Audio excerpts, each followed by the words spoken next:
Hello, my name is Lee Forbes, and I want to thank you all for being here today and supporting this situation.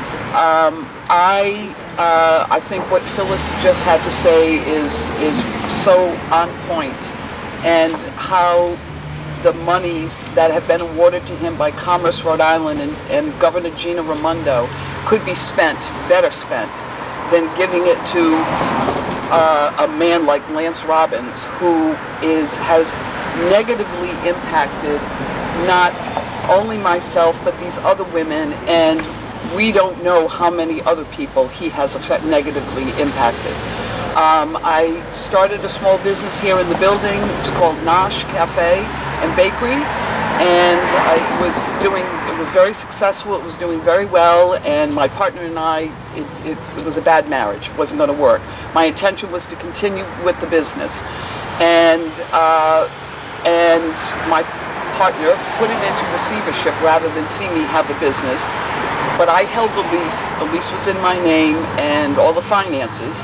And so Lance called me about a month after my partner put it into the courts, and he asked me what my intention was. I said, my intention is to continue the business. I said it was very successful, and I'm interviewing chefs. And he said, well, I'm not going to let you. I said, what do you mean you're not going to let me? I said, I have a lease through February of 2016. He said, I'm not going to renew your lease. And I said, why would you not do that? Why would you not renew my lease? And he said, because I choose not to.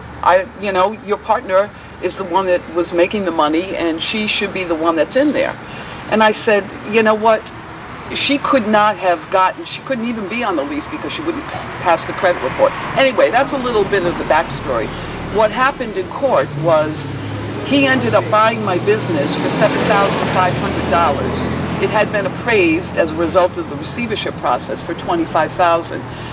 He took over the business and proceeded to put my former partner back in there during the receivership. It had not even been resolved yet, and there was nothing that I could do. I couldn't outbid him.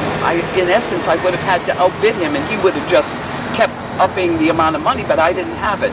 And so essentially he just put me out of business, just because he could.